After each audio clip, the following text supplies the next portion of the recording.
Hello everyone, welcome back to my YouTube channel. आज हम करेंगे क्लास 11th की अकाउंटेंसी का chapter number 14 trial balance and error का एक topic suspense account. Suspense account को जानना आपके लिए बहुत ज़्यादा जरूरी है क्योंकि आगे के चैप्टर हैं रेक्टिफिकेशन ऑफ एरर और फाइनेंशियल स्टेटमेंट, वो आप तभी अच्छी तरीके से कर पाएंगे जब आपको सस्पेंस अकाउंट के बारे में पता होगा। चलिए बिना देरी के शुरू करते हैं अपने आज के लेक्चर को। तो सस्पेंस अकाउंट को आप इस तरीके से समझिए। If the trial balance debit and credit side show does not tally after transferring all the balance from the ledger account, then the difference in the trial balance is replaced to the new open account known as suspense account।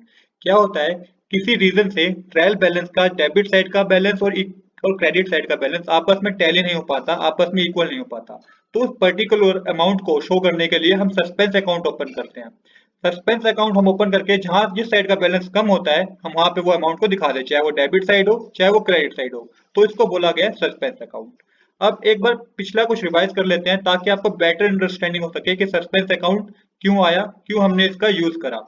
तो आपको मैं ये accounting cycle की मदद से समझाता हूँ। मैंने आपको अकाउंटिंग साइकिल समझाई थी जिसमें मैंने बताया था कि सबसे पहले फाइनेंशियल ट्रांजैक्शन को ऑब्जर्व किया जाता है, फिर जर्नल एंट्री की जाती है, फिर स्पेशल जर्नल बनाई जाती है जिसमें हम cash book, purchase book, sales book, purchase return book, sales return book, bill payable, bill receivable बनाते हैं। जनरल प्रॉपर बनाते हैं, अगर कोई एंट्री इनमें रिकॉर्ड नहीं हुई तो फिर वो जनरल प्रॉपर में रिकॉर्ड होती है। उसके बाद हम उसको क्लासीफाई करते हैं, इसके लिए हम लेजर अकाउंट बनाते हैं, और देन हम क्या करते हैं, समराइजिंग करते हैं जिसके लिए हम ट्रायल बैलेंस बनाते हैं। हमें एक्चुअल में कब पता चलता है कि हमारी पीछे से अकाउंटिंग सही होती आ रही है, वो हमें ट्रायल बैलेंस में पता चलता है। अगर ट्रायल बैलेंस का डेबिट साइड का और क्रेडिट साइड का बैलेंस इक्वल हो गया तो हम कहते हैं हाँ, हमारे जो पीछे से अकाउंट बनते आ रहे हैं, journal entry, ledger, subsidiary book, ये हमारे एकदम एक्यूरेट बनते आ रहे हैं। बट किसी रीजन से कई बार क्या होता है कि ट्रायल बैलेंस का जो डेबिट और क्रेडिट साइड का बैलेंस है ना, वो आपस में टैली नहीं हो पाता। तो गलती होने के दो चांस है। गलती तो हुई है, अगर बैलेंस आपका टैली नहीं हो रहा है ट्रायल बैलेंस में डेबिट और क्रेडिट साइड का, तो इसका मतलब ये तो पक्का है कि कहीं ना कहीं अकाउंट्स में कुछ ना कुछ गलती हुई है। गलती कहाँ हो सकती है, इसकी दो बातें हैं, तो समझिएगा। गलती या तो हो सकती है जर्नल एंट्री में, स्पेशल जर्नल में, मतलब कि सब्सिडरी बुक में, या फिर लेजर में। या तो इन इन तीन जगह गलती हो सकती है, नहीं तो फिर ट्रायल बैलेंस में गलती हो सकती है। जब लेजर अकाउंट से अकाउंट कोड लिया गया ट्रायल बैलेंस में, तो ऐसा भी हो सकता है कि डेबिट अकाउंट को क्रेडिट में मेंशन कर दिया हो, क्रेडिट अकाउंट को डेबिट में मेंशन कर दिया गया हो। अब क्या होता है कि अकाउंटेंट के पास इतना टाइम नहीं होता कि वो सारे अकाउंट को फिर से चेक करे। तो इसके लिए क्या करता है अकाउंटेंट, क्योंकि अब यूजर भी तैयार हो जाते हैं, क्योंकि फाइनेंशियल एंड होने वाला होता है, तो यूजर को भी कम्युनिकेट करना होता है कि बिजनेस की क्या ग्रोथ रही। तो ये सस्पेंस अकाउंट का यूज करता है अकाउंटेंट, की जो भी अमाउंट बच रहा होता है, जिसका डिफरेंस नहीं मिल रहा होता है, या डेबिट साइड हो क्रेडिट साइड हो, तो वो सस्पेंस अकाउंट मेंशन करके उस चीज को, ट्रायल बैलेंस को आपस में क्या कर देता है, टैली कर देता है। तो ये था प्रोसीजर।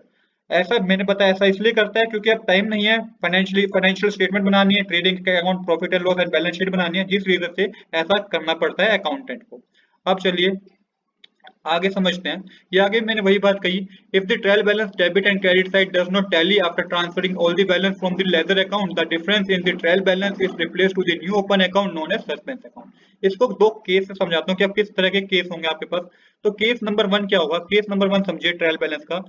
या तो पहले कंडीशन ये होगी कि डेबिट साइड आपके पास ज्यादा होगी क्रेडिट साइड से। अगर आपके पास डेबिट साइड ज्यादा है क्रेडिट साइड से, जो सस्पेंस अकाउंट का अमाउंट आएगा वो आप किस साइड लिखेंगे, आप लिखेंगे सस्पेंस अकाउंट। जितना अमाउंट आपका कम है क्रेडिट साइड का, उतना अमाउंट आप क्रेडिट साइड में सस्पेंस अकाउंट के नाम से डाल दीजिए 100 रुपीज। फॉर एग्जाम्पल, इसमें हमारा डेबिट साइड का बैलेंस आ रहा है 400 रुपीज और क्रेडिट साइड का बैलेंस है 300 रुपीज। तो यहाँ पे सस्पेंस अकाउंट लिख के आपने क्रेडिट साइड 100 रुपीज लिख दिया। इसके बाद क्या होगा कि हमारा ट्रायल बैलेंस टैली हो जाएगा, डेबिट साइड भी 400 आ गई, क्रेडिट साइड भी 400 आ गई। ये था पहला केस। ट्रायल बैलेंस का सेकंड मेथड जो है, सेकंड केस जो हो सकता है, वो हो सकता है कि हमारी क्रेडिट साइड ज्यादा हो डेबिट साइड से। जब भी हमारी क्रेडिट साइड ज्यादा होगी डेबिट साइड से, तो हम क्या करेंगे, हम सस्पेंस अकाउंट के अमाउंट को डेबिट साइड शो करेंगे। फॉर एग्जांपल, इस केस में क्रेडिट साइड है 400 रुपीज और डेबिट साइड है 300 रुपीज। तो सस्पेंस अकाउंट यहाँ पे किस तरीके से क्रेडिट होगा, डेबिट साइड में आ जाएगा 100 रुपीज, डेबिट साइड आप लिखेंगे सस्पेंस अकाउंट के। तो हमारा ये टोटल बराबर हो जाएगा, 400 हमारा डेबिट साइड आएगा, 400 ही हमारा क्रेडिट साइड आएगा।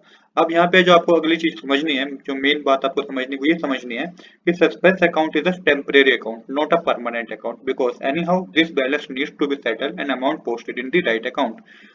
सस्पेंस अकाउंट को ना कभी भी परमानेंट अकाउंट नहीं समझेंगे, परमानेंट अकाउंट नहीं है ये। जैसे कि ये हमारे पास परचेज अकाउंट हो गया, कैश अकाउंट हो गया, इस तरीके का परमानेंट अकाउंट नहीं है, ये टेम्परेरी अकाउंट है। ये हमने क्यों बनाया, क्योंकि हमारे पास अब अकाउंटेंट के पास बिजनेस में टाइम नहीं है कि वो पीछे जाके सारे अकाउंट्स को चेक करे, क्या मिस्टेक हो गई है उसमें ये देखे, ये अकाउंटेंट के पास टाइम नहीं है। बट अब पीरियड आ गया है कि अब हमें फाइनेंशियल स्टेटमेंट बनानी है, profit and loss account, trading account, balance sheet बना के देनी है अपने यूजर को। तो जिसकी वजह से सस्पेंस अकाउंट का यूज किया गया।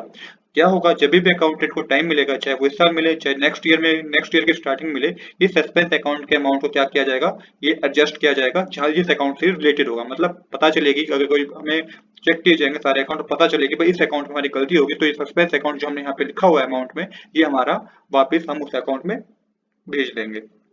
तो ये प्रोसीजर होता है। अब कितनी तरह की गलतियां हो जाती हैं कैश बुक अकाउंट बनाते वक्त, ये मैं आपको रेक्टिफिकेशन ऑफ एरर जब हम करेंगे ना तब बताऊंगा, क्योंकि हमें ये रेक्टिफाई भी करना है, क्योंकि सस्पेंस अकाउंट तो हमने दिखा दिया पर इसको सही भी तो करना है। तो सही हम करेंगे, सही जब होती है उसके लिए रेक्टिफिकेशन की एंट्री होती है, वो हम रेक्टिफिकेशन ऑफ एरर के चैप्टर में समझेंगे। चलिए अब जो मेन बात समझने वाली है वो ये समझिए कि अगर डेबिट बैलेंस क्रेडिट बैलेंस से ज्यादा होगा तो हम क्या करेंगे, सस्पेंस अकाउंट को हमेशा हम क्रेडिट के साइड शो करेंगे। सस्पेंस अकाउंट को किस साइड शो करेंगे, क्रेडिट साइड शो करेंगे। फॉर एग्जांपल जैसे कि मैंने बताया भी कि डेबिट बैलेंस ज्यादा था, क्रेडिट बैलेंस है, तो 100 रुपीज हमने क्रेडिट साइड शो किया, तो इसका सस्पेंस अकाउंट इस तरीके बच्चे बनेगा। तो सस्पेंस अकाउंट में क्रेडिट साइड के सस्पेंस अकाउंट में आप अमाउंट को शो करेंगे। नेक्स्ट चीज जो आपको समझनी है, क्रेडिट बैलेंस ज्यादा है डेबिट बैलेंस के, तो जो सस्पेंस अकाउंट होगा किस साइड शो होगा, वो डेबिट साइड शो होगा। तो इस चीज को आप याद रखिएगा कि जब भी डेबिट बैलेंस ज्यादा होगा सस्पेंस अकाउंट को क्रेडिट साइड शो करेंगे, और जब हमारा क्रेडिट बैलेंस ज्यादा होगा तो सस्पेंस अकाउंट को हम डेबिट साइड शो करेंगे। तो इस चीज को आप याद रखिएगा। अगली चीज जो समझने की है उसके लिए मैं आपको एक समरी कर दूं कि अभी तक हमने जो पढ़ा है उसकी क्या समराइजिंग हुई है, क्या समरी हुई है। Sometimes, in spite of all the best effort of an accountant, all the error are not recorded, allocated, and trail balance does not tally. Accountant के एफर्ट डालने के बाद भी कई बार ऐसा हो जाता है कि ना ट्रायल बैलेंस का बैलेंस आपस में इक्वल नहीं हो पाता डेबिट और क्रेडिट साइड का। In such case to avoid a delay in preparation of final account, then the difference in the trial balance is replaced to the new account open known as suspense account. वही बात है कि delay से बचने के लिए, कि financial account बनाने हैं, अब ईयर एंड होने वाला है, तो उस डिले से बचने के लिए सस्पेंस अकाउंट का यूज किया जाता है। सस्पेंस अकाउंट में पर्टिकुलर अमाउंट को दिखा दिया जाता है ट्रायल बैलेंस में, और उसके बाद बैलेंस शीट बनाई जाती है, trading and profit loss account बनाया जाता है। अगर हमारा ट्रायल बैलेंस में सस्पेंस अकाउंट क्रेडिट हुआ है तो याद रखिए कि वो बिजनेस के लिए एक तरह की लायबिलिटी है, उसे आप बैलेंस शीट में लायबिलिटी की तरफ शो करेंगे। अगर सस्पेंस अकाउंट हमने ट्रायल बैलेंस में क्रेडिट साइड शो किया है तो लायबिलिटी में आप उसको लायबिलिटी मानेंगे और बैलेंस शीट में वो लायबिलिटी साइड दिखाएंगे। अगर हमारा suspense account debit side show हुआ है तो वो बिजनेस के लिए एक तरह का एसेट है जिसको आप बैलेंस शीट में एसेट की तरफ दिखाएंगे। ये हमने क्यों करा, ये हमने अपने अकाउंटिंग को कंप्लीट करने के लिए ऐसा किया। अगले साल क्या होगा, अगले साल अकाउंटेंट क्या करेगा, जो सस्पेंस अकाउंट में अमाउंट दिखाया वो बिल्कुल चेक करेगा और उसको पर्टिकुलर अमाउंट में भेजेगा। जहाँ पे भी कोई मिस्टेक हुई होगी, चाहे वो लेजर में हो, जर्नल एंट्री में हो, या कहीं पे कोई जो मिस्टेक हुई होगी, तो वहां पे उस पर्टिकुलर अमाउंट को सस्पेंस अकाउंट से क्या कर देगा, ट्रांसफर कर देगा। ये हम सीखेंगे रेक्टिफिकेशन ऑफ एरर में। उस चैप्टर में मैं आपको ये भी बताऊंगा कि किस किस तरह की मिस्टेक हो जाती है। कई तरह की मिस्टेक हो जाती है, कई बार अमाउंट गलत लिख दिया जाता है, कई बार अमाउंट डेबिट की जगह क्रेडिट साइड लिखा जाता है। तो ये सब चीजें मैं आपको रेक्टिफिकेशन ऑफ एरर जब हम चैप्टर करेंगे हम आपको उसमें बताऊंगा मैं आपको।